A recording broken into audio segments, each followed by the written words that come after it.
사랑하는 성도 여러분, 오늘 우리는 하나님의 일하심이라는 제목을 가지고 함께 말씀을 나누려고 합니다. 오늘 우리가 함께 읽은 본문은 이 어제 말씀에 이어 이 여호수아와 이스라엘 백성들이 이 기브온 사람들을 도와주기 위해 이 예루살렘 왕을 비롯한 이 연합군과 전쟁하는 모습을 볼 수 있습니다. 그렇다면 오늘 이 본문을 읽고 우리 성도님들께서는 어떤 첫 인상을 받으셨습니까? 오늘 우리는 본문을 통해 이 여호수아와 이스라엘 백성들이 이 전쟁에서 크게 이겼다는 사실과 이 전쟁 속에 나타난 이 기적의 모습을 바라보며 우리 삶 속에서도 이러한 기적이 나타나기를 소망하기도 합니다. 그런데 오늘 이 본문 속에서 우리가 진짜 중심을 두어야 할 것은 이 기적의 모습과 이 승리의 모습보다는 이 하나님이 어떻게 일하셨는지를 중점적으로 살펴보아야 합니다. 왜냐하면 오늘 여호수아와 이 이스라엘 백성들에게 나타난 기적과 승리는 그들이 전쟁을 잘했기 때문에 혹은 그들이 어떠한 모습을 가지고 있었기 때문에 나타난 것이 아니라 하나님께서 그들에게 주신 선물이었기 때문입니다.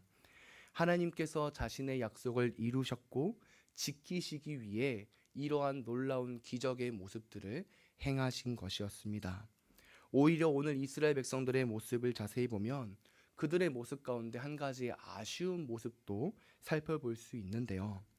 그러나 그럼에도 불구하고 하나님께서는 일하셨고 오늘 본문 마지막 절의 말씀처럼 그들에게 평강과 평안을 허락하셨습니다. 그리고 오늘 우리 역시도 이러한 놀라운 하나님의 일하심을 바라보며 우리 삶 가운데서도 지금도 역사하셔서 일하시고 계시는 하나님의 은혜를 함께 본문을 통해 누리는 귀한 시간이 되기를 소망합니다. 오늘 본문을 보도록 하겠습니다. 본문 12절 13절을 보면 이 여호수아와 연합군의 전쟁 가운데 정말 놀라운 사건 하나가 발생합니다. 그것이 무엇입니까? 바로 이 여호수아가 기도하고 명령한 대로 태양과 달이 멈추었다는 것입니다. 놀라운 기적이 일어난 것이지요. 그리고 이러한 기적을 보며 여러 학자들은 이 당시에 지구의 자전이 멈췄다, 태양이 오래 빛을 비추었다, 또는 이 단순히 은유적인 표현이다라는 여러 해석들을 놓기도 합니다. 이 해와 달이 어떻게 멈추었을까에 초점을 맞추어 여러 가지 해석을 하는 것이지요. 더불어 또한 어떤 이들은 오늘 여호수아의 이 말씀을 보며 이 나의 외침을 통해 이러한 기적이 나타나기를 바란다라고 생각하기도 합니다. 그런데 오늘 본문의 문맥을 자세히 보십시오. 놀랍게도 오늘 여호수아는 이러한 모습들에 초점을 두지 않습니다. 그러면 이 기적 가운데 어디에 초점을 둘까요? 14절의 말씀을 보도록 하겠습니다. 제가 읽겠습니다. 여호와께서 사람의 목소리를 들으신 이 같은 날은 전에도 없었고 후에도 없었나니 이는 여호와께서 이스라엘을 위하여 싸우셨음이니라. 이는 여호와께서 이스라엘을 위하여 싸우셨습니다. 어디에 초점을 두고 있습니까? 이 기적이 어떻게 이루어졌고 어떻게 나타났고 발생했는지가 아니라 하나님께서 이스라엘을 위해 싸우셨습니다 라고 고백하고 있습니다. 즉 오늘 이 기적의 핵심은 하나님께서 일하셨다라는 것을 보여주고 있는 것이지요. 그런데 우리는 종종 이 기적을 바라볼 때 이 일하시는 하나님보다는 다른 것에 시간과 생각을 투자할 때가 많습니다. 그래서 어떻게 달과 해가 멈췄을까? 이게 자연적으로 가능한 것인가? 그 방법을 고민하기도 하고 또는 이 나에게도 이런 기적이 생겼으면 좋겠다라고 생각하기도 합니다. 하나님은 저 멀리 바라보고 이 기적을 바라보는 것입니다. 하지만 오늘 여호수아는 우리에게 분명히 말합니다. 오늘 이러한 기적이 나타난 것은 하나님께서 그분이 계획하신 것을 이루시는 하나의 방편이었습니다 라고 말입니다. 더욱이 오늘 여호수아 이 9장 이 문맥과 살펴보면 이 사실이 더 부각이 되는데요. 한번 생각해 보십시오. 이 여호수아 9장에서 어떤 일이 나타납니까? 이 기브온 주민들과 여호수아와 그 이스라엘 지도자들이 조약을 맺습니다. 근데 9장 14절을 보면은 이 조약을 맺을 때 여호와께 묻지 아니한 조약이라고 말합니다. 그리고 오늘 본문에 나타난 이 전쟁은 그 묻지 아니한 전쟁으로 인하여 생긴 그 결과의 전쟁입니다. 그렇게 오늘 하나님께서는 이 전쟁 속에서 일하시거나 굳이 이스라엘 백성들을 도와줄 이유가 없으셨습니다. 그들의 잘못된 모습과 행동으로 나타났기 때문이지요. 더욱이 그것이 우리의 일반적인 상식으로도 보이기도 합니다. 그런데 오늘 우리 하나님께서는 그런 모습 속에 있는 이스라엘 백성들을 도와주십니다. 그것도 크게 기적을 통해 승리케 하십니다. 하나님께서 일하신 것이지요. 그러면 왜 하나님께서는 이러한 일을 행하셨을까요? 그 이유는 바로 이 여호수아 1장에서 여호수아에게 말씀하셨듯이 가나안 땅을 주시겠다고 약속하셨기 때문입니다. 더욱이 여호수아와 모세, 나아가 그 이전의 족장들이었던 아브라함, 이삭, 야곱에게 너희에게 약속한 땅을 주겠다라고 말씀하셨기 때문입니다. 즉 오늘 하나님께서 이러한 기적을 나타내시고 일하신 이유는 하나님의 약속을 하나님께서 직접 지키고 계시다는 사실을 보여주고 있는 것입니다. 참으로 놀랍지 않습니까? 우리 하나님께서는 그분이 하신 약속을 반드시 지키시는 분이십니다. 비록 인간이 죄를 짓고 하나님을 약간 떠나 있는다 할지라도 하나님께서는 그분의 약속을 신실하게 이끌어 가십니다. 그런데 여기서 더 놀라운 사실이 한 가지 있습니다. 이러한 신실하신 가운데 어떠한 점이 놀라우냐? 바로 하나님께서는 그러한 신실하신 약속을 연약한 인간을 통해서, 교회를 통해서 이루신다는 사실입니다. 오늘 하나님이 일하시는 모습을 보십시오. 놀랍게도 그 일하심 속에 가장 먼저 여호수아의 기도와 아뢰미 나타납니다. 즉 여호수아가 기도하자 하나님께 아뢰자 하나님께서는 그 여호수아의 기도를 들으시고 이 놀라운 기적을 일으키신 것입니다. 기도를 사용하셔서 하나님의 일하심이 나타난 것입니다. 성도 여러분, 우리도 마찬가지입니다. 하나님께서는 지금도 일하십니다. 특히 우리 주님이 다시 오실 그날까지 우리가 살아가고 있는 이 땅 가운데 하나님 나라가 세워지도록 지금도 일하시고 계십니다. 그런데 감사한 것은 그 일하심 속에 놀랍게도 교회인 우리를 사용하신다는 것입니다.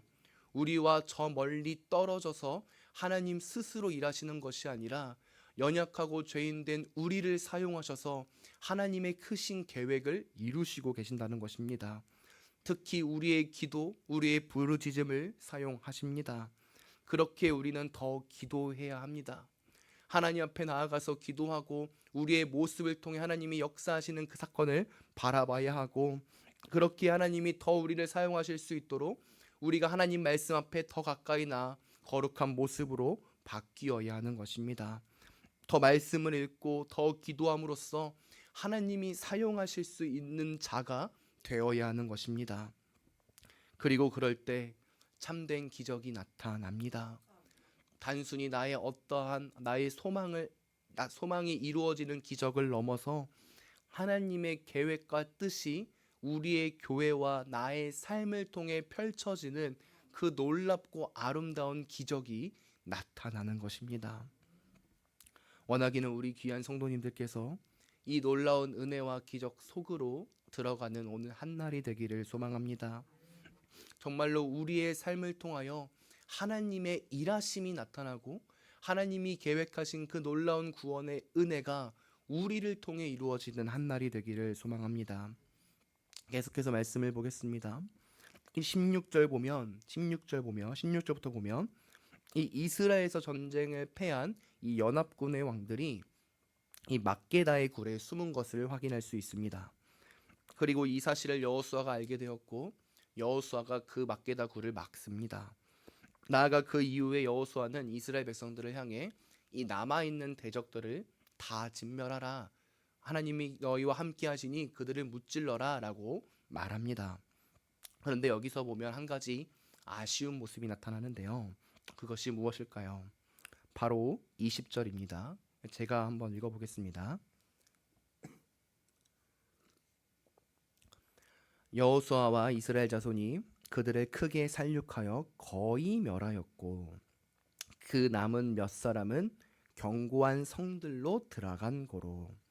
이 말씀 속에서 어떤 부분이 마음에 걸리십니까? 이 거의 멸하였고 남은 몇 사람은 견고한 성들로 들어갔다라는 부분이 마음에 걸립니다. 사랑하는 성도 여러분, 하나님께서 이스라엘 백성들에게 이 가나안 땅을 전쟁할 때 이 헤렘할 것을 명하셨습니다. 헤렘이 무엇입니까? 진멸하는 것입니다. 특히 이 모든 우상들, 이방인들을 모두 진멸해야 했습니다. 그러면 왜 그들은 이 땅 가운데서 전쟁했을 때 모든 것을 진멸해야 했을까요? 그것은 바로 하나님은 거룩하신 분이셨고 이스라엘 역시 하나님의 백성이기에 거룩한 모습으로 나아가야 했기 때문입니다. 그리고 이 거룩함을 지키기 위해 반드시 이 헤렘의 모습은 필요했습니다. 그런데 오늘 본문을 보십시오. 이스라엘 백성들은 하나님의 명령, 이 헤렘을 완전히 지키지는 않습니다. 그리고 이러한 모습으로 인하여 훗날에 이 남아있는 가나안 족속 민족들로 인하여 이스라엘 백성들이 우상을 사랑하고 이 가나안 민족들을 사랑하며 하나님을 버리게 되는 죄의 길로 나아가게 됩니다. 지금은 크게 승리하여 이 작은 모습들이 이 헤렘하지 못한 부분들이 부각되어 보이지는 않지만 결국 훗날에 그 작은 죄들이 남겨진 이 가나안 백성들을 통하여 이스라엘 백성들은 그들과 동화되어 버리고 하나님을 떠나게 되는 죄를 짓게 되는 것입니다. 성도 여러분, 오늘 우리는 이 말씀을 보며 이 작은 죄 하나가 우리 삶에 얼마나 큰 영향을 미치는지를 알게 됩니다. 이 사소한 죄라는 것은 없는 것입니다. 모든 죄가 하나님 앞에서 죄일 뿐 아니라 모든 죄가 우리의 거룩함을 훼손시키는 죄인 것입니다. 그리고 우리는 이 사실을 잊지 말아야 합니다. 모든 것이 완벽해 보인다고 하더라도 우리가 정말 작은 죄 하나가 이거 별거 아닌 것 같이 보인다 할지라도 그 죄가 크게 장성하여 우리에게 사망을 낳게 한다는 사실을 잊어서는 안 되는 것입니다. 야고보 사도는 이렇게 말합니다. 욕심이 잉태하여 죄를 낳고 죄가 장성하여 사망을 낳는다. 처음에는 작은 욕심일 모습인 것 같고 작은 모습 조금만 남겨둔 것 같은 모습일지어도 그 욕심이 결국에는 우리를 사망의 길로 만드는 것입니다. 이스라엘 백성들에게 이 조금의 모습을 헤рем하지 못한 것은 아무것도 아닌 것처럼 보일지 몰라도 결국 그 헤렘하지 못한 모습들 때문에 이스라엘 백성들은 하나님을 떠나게 되는 것이지요.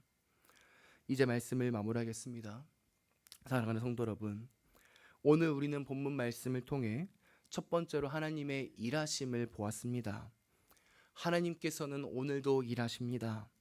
특히 하나님께서는 그분의 구원, 이 하나님 나라의 완성을 위하여 오늘도 힘차게 일하시고 계십니다. 그리고 놀랍게도 그 일하심 속에 우리를 사용하십니다. 교회인 우리를 사용하셔서 우리가 살아가고 있는 이 땅이 하나님 나라가 되게 만드는 것입니다. 이 놀라운 일하심에 우리 교회가, 우리 성도 한 사람 한 사람이 사용되는 한 날이 되길 원합니다. 우리의 기도를 통하여 하나님의 말씀을 듣고 따르는 삶을 통하여 믿지 않는 자들이 하나님을 알게 되고 믿지 않는 자들이 하나님의 모습을 바라보며 하나님 나라가 이 땅 가운데 이루어지는 놀라운 은혜가 있기를 소망합니다. 나아가 둘째로 우리는 우리 안에 있는 죄성도 보았습니다. 특히 우리 눈에 작아 보이는 죄라 할지라도 이 죄가 작은 죄가 아니라는 사실을 보았습니다. 그렇게 우리는 어떠한 죄도 지으면 안 됩니다. 우리 마음에 있는 죄 역시도 멀리 해야 하는 것입니다. 원하기는 오늘 하루 하나님의 일하심에 동참하고 우리 안에 있는 죄성 하나하나까지도 살펴보며 하나님이 원하시는 모습대로 살아가는 우리 귀한 성도님들이 다 되는 한날이 되기를 소망합니다. 그리하여 오늘 하루를 마무리할 때 하나님 앞에서 보실 때 가장 거룩하고 그분이 우리를 칭찬하는 놀라운 한날 되기를 간절히 소망합니다.